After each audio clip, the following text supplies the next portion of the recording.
আসসালামু আলাইকুম।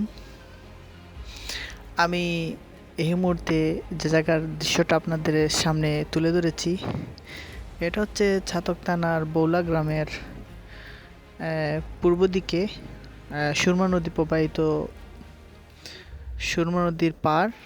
যেখানে ক্যামেরা ধারণ করেছি ওইখানের মধ্যে যে পাজু বা যে উঁচা জায়গাটা দেখছেন মাটি দিয়ে তৈরি, ওইখানটায় আসলে তো যে জিনিসটা পুরানো হয়, যেমন এই ক্যামেরার যে সামনে পাথরগুলা চুনা পাথরগুলা রাখা আছে, এগুলা আসলে বুলাগঞ্জ বা তোমার জাফলং এইসব এলাকা থেকে আসে। এই পাথরগুলা এখানের ভিতরে ভালো করে বসিয়ে সুন্দর করে বসিয়ে তারপর কাদামাটি অথবা তোমার যেগুলা তোমার শক্ত আটাল কামাটি যেটা বলি আর কি আমরা, মানে যে মাটি দিয়ে এটার উপরে প্রলেপ দিলে শক্ত হয়ে বসে, ওই মাটি দিয়ে ওইখানে ডাকা হয়।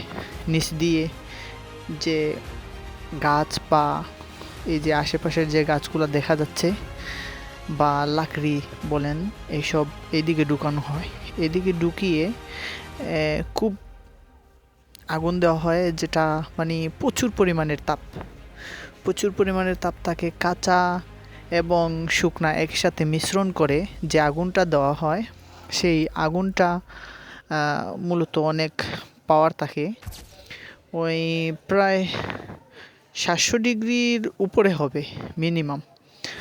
এই তাপ দিয়ে তারপরে এই পাথরগুলাকে পুরানো হয়। কোনো কোনো ক্ষেত্রে সপ্তাহ 15 দিন 10 দিন এরকমই হয় পুরাইয়া। তারপর পুরানোর পরে আর কি যেটা হয়, চুন, এটা থেকে চুন তৈরি হয়, যেটা আমরা পানের সাথে চুন ব্যবহার করি, অথবা বিল্ডিংয়ের রঙের কাজে যে চুনগুলা ব্যবহার হয় এগুলো হয়। তবে বিশেষ ক্ষেত্রে এই চুনগুলা অনেক মূল্য, কারণ এগুলা লাকড়ি দিয়ে তৈরি করা হয়, আগুন দিয়ে পুড়িয়ে সুন্দর করে, এটার মূল্য অনেক বেশি। তো আমি আসলে ওইটার ভিডিও ধারণ করার উদ্দেশ্যটা হলো যে এই এই চুনগুলো কীভাবে তৈরি করা হয় সেটা আপনাদের দেখানোর জন্য। তাই ড্রোন ক্যামেরা নিয়ে ওইখানে হাজির হয়েছিলাম। তারপর ওইখানে কিছু সময় ধরে ভিডিও ফুটেজ নেই। এমনকি যে আশেপাশে যে মানুষ কাজ করতেছে তারাও কিন্তু ড্রোন ক্যামেরার দিকে তাকাচ্ছে, যে আসলে এটা দিয়ে যে ভিডিও করতেছি, তারা ভাবতেছে হয়তো প্রশাসনের কেউ অথবা উপজেলার কেউ হতে পারে। এর জন্য আসলে আমি অনেক দূর থেকে, প্রায় মিনিমাম 300-350 মিটার দূর থেকে ভিডিওটি ধারণ করেছি, ওইখান থেকে রিমোট কন্ট্রোলে। তো ওইখানে ভিডিও করার পরে সামনে যে দেখাচ্ছে যে পাথরগুলো এগুলো স্টক রাখা হয়েছে, আশেপাশে আরও অনেক গাছ লাকড়ি রাখা হয়েছে, যেগুলা দিয়ে তারা ওই চুন পুরানোর জন্য সাহায্য করে আর কি।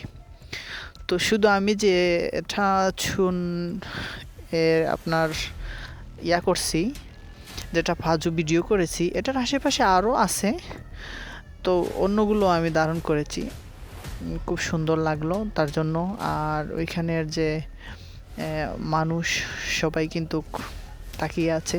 আবার ওইদিকে সুরমা নদীর পাড়ে মানে সুযোগ সুবিধার জন্য অনেক সুবিধা এই পাজুগুলোতে। এখানে দেখেন আরেকটা চুনা পাজু, যেটা এখনও তৈরি হচ্ছে।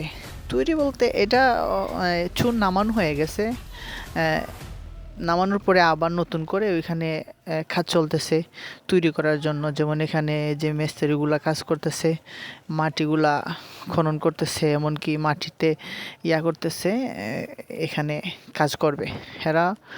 আসলে ওই যে এখানে যেগুলা চুন ফ্যাক্টরি আছে বা মানে চুনা ফাজু আছে, মূলত এগুলো স্থায়ী। আমার সামনে যে ক্যামেরার মধ্যে বন্দি, এগুলো আসলে স্থায়ী। স্থায়ী বলতে বৃষ্টিপাত হলেও কোনো সমস্যা হয় না, এগুলা মানে টেকসইভাবে বানানো হয়েছে, মানে চলবে সব সময়। আর অস্থায়ীভাবে এই পাশেরগুলো বানানো হয়েছে, যেটা বৃষ্টি হলে বা তোমার কিছু পানি বা কুয়াশা হলে একটু সমস্যা আর কি। তো আসলে এই চুন শুধু এই লাকড়ি বা গাছপালা দিয়ে কিন্তু আসলে হয় না, আগুনটা হয় না। মূলত এখানের সাথে কারেন্টেরও কোনো সিস্টেম রাখতে হয়। যেমন কিছু কারেন্টের সিস্টেম এই কারণে রাখতে হয়, কারেন্টের সিস্টেম রাখার পরে একটা পাখা বা ফ্যান রাখতে হয়। ফ্যানটা দিয়ে পাশ থেকে তোমার বাতাস বা হাওয়া দেওয়া হয়, যে হাওয়ার কারণে আগুনটার বল বেড়ে যায় দ্বিগুণ। এরকম সিস্টেমে এই চুনগুলো পুরানো হয়। আমরা ইজিলি যে চুনগুলা খাচ্ছি বা পাচ্ছি রঙের জন্য বা ইয়ার জন্য, মানে খাওয়ার জন্য বা অনেক কাজের ক্ষেত্রে ফিশারির জন্য যে চুনগুলো পাচ্ছি, আসলে যেগুলো আমরা ইজিলি পাচ্ছি, আসলে এগুলা তৈরি করতে অনেক কষ্ট, আর ওগুলা কষ্ট হচ্ছেও সবার। তো এগুলাতে অনেক খাটনি আছে। চুন ফ্যাক্টরিগুলা মূলত কয়েকটা চুন ফ্যাক্টরির ভিডিও করেছি, মানে 4-5টা। এগুলা এই সুরমা নদীর পাশে অনেকগুলা চুন ফ্যাক্টরি আছে, আশেপাশে অনেকগুলা আছে। তো যেগুলা মানে আমার সাইটে ছিল এগুলাই করতেছি। আর আমার এখানে একটু সিগন্যাল লস ছিল বা রং ছিল, এর জন্য আমি তেমন ভিডিও ধারণ করিনি, এমনকি ইয়া করিনি, দূরে কোথাও নেইনি। তো আশেপাশে যেগুলা ধারণ করছি এটাই আর কি। তো বিশেষ করে আমার ওই সামনের চুনের ফাজুটা ভাল লাগছে, এমনকি সুন্দর আমার কাছে মনে হচ্ছিল, তার জন্য ওইটারে আমি টেক করছিলাম, তার ওইটা ভিডিও করছি। আর এখানে তো সুরমা নদীর পাশে চতুর্দিকেই চুন ফ্যাক্টরি আছে, ওই পারেও আছে ওই পারেও আছে, চতুর্পাশে আছে। তো একটু বেশি দূরে না নিয়ে একটু সাইডে একটু ভিডিও করে দেখলাম যে আশেপাশের দৃশ্যটা কেমন। তো আমার কাছে ভাল লাগছে, তার আমি তুলে ধরেছি আপনাদের সামনে। তো যতটুকু আর কি পেরেছি, আমি আসলে এতটা প্রফেশনাল না, আমি সৌন্দর্য তুলে ধরার জন্য মোটামুটি ভিডিও আপনাদের সামনে চেষ্টা করব আপলোড করতে। তো নিজের ভয়েসে আমি কখনো ভিডিও করিনি, আজ প্রথম ভয়েসটা আমি দিলাম। যদিও ভাল লাগে তাহলে আরও দেওয়ার চেষ্টা করব।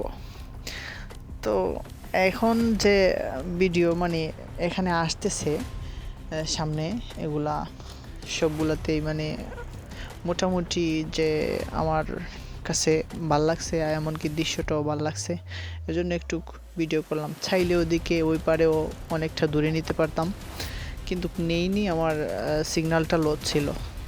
যতটুকু চোখের সামনে দেখা যাচ্ছে অতটুকুই আমি নিছি, আর বাইরে চেষ্টাও করিনি। এদিকে আবার আমার পার্সোনাল ভিডিওর জন্য আমি কাটারটাকে আবার আমি আমার কাছে নেই, নিয়ে কিছু সময় অপেক্ষা করি ওইখানে, তারপর ওইদিকে একটু ধারণ করার পরে আমার যে পার্সোনাল ভিডিও ওইটা আমি 360 ডিগ্রি অ্যাঙ্গেলে ভিডিওটা ধারণ করি ওইখানে নিয়ে। তারপর আমার কাছে ভালো লাগছে যে ওই বিষয়টা মানে কিছুটা পানির মধ্যে যে আমি 360 ডিগ্রি অ্যাঙ্গেলে ভিডিও করতেছি, এখানে অনেক লোকজন জড়ো হয়েছে এই আমার এটা দেখার জন্য যে আসলে আমি কি করতেছি। তো সময়টা আমার কাছে বিকালবেলা ছিল, খুব ভালোই লাগছে। চেষ্টা করব যদি আপনারা আরও এরকম পছন্দ করেন বা বলেন, আমি আরও চেষ্টা করব ভালো কিছু করার জন্য বা ভালো কিছু ভিডিও দেওয়ার জন্য। সব মিলিয়ে আমার কাছে এই বিকালবেলাটা একটু ভালো লাগছিল। তবে লাস্ট যে সিনগুলো ছিল এটা ছিল আমার ফান, বা আমি একটু মজাতে ভিডিওটা নিয়েছিলাম, এটাই মানে একটু মোটামুটি।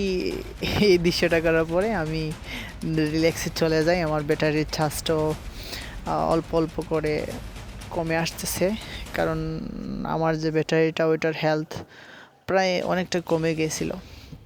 তার জন্য আমি ওইটা ড্রোনটাকে আমার আওতাভুক্ত নিয়ে যাই, নিয়ে ওইখানে নামানোর পরে যেটা হয়